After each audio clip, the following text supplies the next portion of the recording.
ഈ സാന്നിധ്യത്തിന്റെ അകത്താണ് ഞാനും നിങ്ങളുമെങ്കിൽ ഞാൻ ഇങ്ങനെ പറയാം, നമ്മൾ സേഫ് സോണിലാണ്. രോഗം വരാം, പ്രതികൂലം വരാം, കഷ്ടത വരാം, സാമ്പത്തിക ബുദ്ധിമുട്ട് വരാം, മന്ത്രവാദങ്ങൾ നിനക്കെതിരെ വരാം, വെല്ലുവിളികൾ നിനക്കെതിരെ വരാം.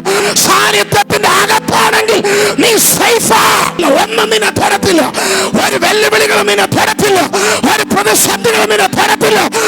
കാരണം നീ സാന്നിധ്യത്തിന്റെ മറവിലാണ്.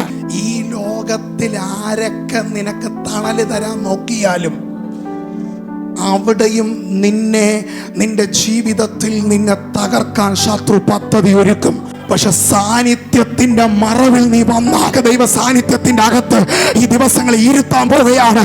ഈ സാന്നിധ്യത്തിന്റെ അകത്ത് നമ്മൾ ഇരുന്നാൽ ദോഷകരമായി എന്ത് വന്നാലും നിന്നെ തൊടത്തില്ല, ഏത് പ്രതികൂലം വന്നാലും നിന്നെ തൊടത്തില്ല. സ്വയം ഒന്ന് ചോദിച്ച്, ഞാൻ ഇരിക്കുന്നത് സേഫ് സോണിലാണോ? ഞാൻ ഇരിക്കുന്നത് ഈ സാന്നിധ്യത്തിന്റെ മറവിൽ ആണോ? ഈ സാന്നിധ്യത്തിന്റെ മറവിലാണെങ്കിൽ അവൻ അറിയാതെ ഒന്നും നിന്നെ തൊടത്തില്ല. ഈ സാന്നിധ്യത്തിന്റെ മറവിലാണ് നമ്മൾ ഇരിക്കുന്നതെങ്കിൽ ഒരു വെല്ലുവിളിയും നിന്നെ തൊടത്തില്ല. ഈ സാന്നിധ്യത്തിന്റെ മറവിലാണ് ഇരിക്കുന്നതെങ്കിൽ ഒരു പ്രതികൂലം നിന്നെ തൊടത്തില്ല. ഞാൻ ആവർത്തിച്ച് പറയുന്നു, നീ സേഫ് സോണിലാണ്.